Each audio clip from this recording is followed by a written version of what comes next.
Today, we're diving into this really charming story about a boy named Gatu, who, you guessed it, dreams of going to the moon. But don't let its simplicity fool you for a second. This story is actually a fantastic lesson in ambition, how we deal with failure, and, the magic of creative problem solving. No, seriously, think about it for a sec. It's that classic childhood dream, isn't it? That feeling, it really represents our biggest, most out there ambitions. Just hold on to that feeling, because that's basically the rocket fuel for this entire story. All right, so let's kick things off with Section 1, A Dream of the Moon. Like so many great adventures, this whole thing gets started not in the real world, but in a dream. And this is where the seed of this incredible ambition is first planted. I mean, just look at how clear this vision is. Gatu isn't just kind of floating around in space. He sees himself as a full-on astronaut, planting the Indian flag. He can almost feel that victory. The dream is so vivid, so specific, that for a moment, it is absolutely real to him. And then, bam, the snap back to reality. He's not on the moon, he's in his own bed, and his mom is calling his name. It's that jarring moment when you realize the amazing thing you just did was all in your head. We've all been there, right? But here's the thing, and this is so important. The dream doesn't just fade away when he wakes up. For Gatu, it actually lights fire. That experience was so powerful that it goes from being just a passive dream to a real, concrete goal. And this is where the real mission begins. Which, of course, brings us to our second section, Mission Moon Express. Ambition is one thing, but actually doing something is a whole other story. This is where Gatu starts to put a plan into motion.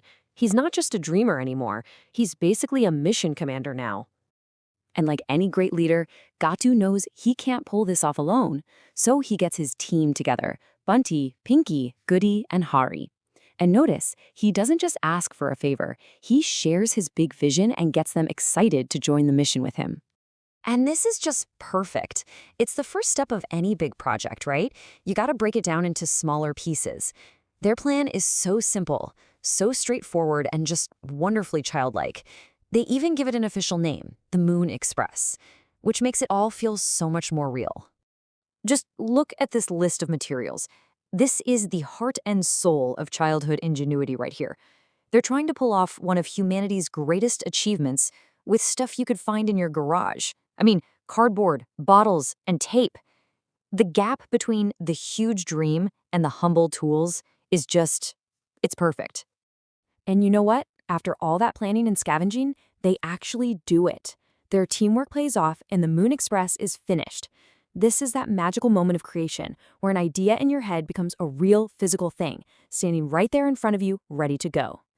So the rocket is built, everyone's excited, spirits are super high. But as we move into our third section, A Broken Dream, we're about to see what happens when that beautiful creation runs smack into the cold, hard laws of physics. Yeah, this is the reality check. You can just feel the excitement, right? Gatu climbs in, his friends untie the ropes, they're all holding their breath, and nothing. Not an inch. The rocket doesn't budge at all. It's just that devastating, kind of funny silence of a complete and total launch failure.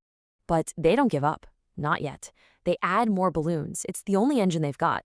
And then, in this final, almost poetic twist of failure, nature itself just decides to end it.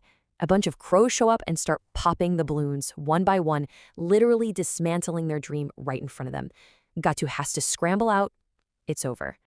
And this, right here, is the low point. All that hope, all that teamwork, all that effort, it all ends up as just a pile of cardboard and popped balloons. Gatu's left all alone with his sadness, facing that crushing weight of a dream that now just feels completely impossible. But the story doesn't end in failure, not at all. And that brings us to the final act, a new journey to the stars. This is where a father's wisdom comes in, offering a whole new perspective and a very different kind of path to the very same destination. And here comes Gatu's father. He sees how heartbroken his son is, and instead of just saying, "Oh, it's a silly dream," he totally validates it. He doesn't offer to fix the rocket, he offers a completely new kind of journey. This is such a key moment. It's about nurturing a kid's ambition, not just fixing their problems. So where do they go? Not to a hardware store. They go to the city planetarium. And here, Gatu's world gets so much bigger, on purpose. He sees that his moon is just one tiny part of this huge, incredible solar system. The dream isn't getting smaller, it's actually being put into a much, much grander context. Then they play this cool interactive game where Gatu has to hit a fast-moving shooting star. At first, he keeps missing, but his dad tells him to just focus, to really concentrate. And when Gatu does that, he nails it. It's a perfect little metaphor, right? Big goals require intense focus, not just cardboard and wishful thinking. And this is the genius of the father's plan. He leads Gatu to a simulator. Look, he can't physically launch his son into space, but what he can do is provide the experience of being there. This is creative problem solving at its absolute best. The goal shifts from a physical object to a feeling and experience. And with all the sound effects, the cold air, the visuals, the simulation becomes totally real for Gatu. His joy is just pure. In that moment, to him, he has made it. He's on the moon. The dream is fulfilled, not with a DIY rocket, but with a little technology and a big change in perspective. And this slide really brings it all home. This is the core lesson of the whole story. Gatu was so fixated on one path, his rocket. But that path was a dead end. His father showed him there was another way, a different journey that led to the exact same feeling of awe and accomplishment. The destination was the same, but the path was flexible. So that leaves us with this final question to chew on. When you're facing your own impossible dream, when your own cardboard rocket fails to launch, what is your planetarium? What's that alternative, that creative, maybe even more attainable path that can still get you to the heart of what you really want to feel and experience? Something to think about.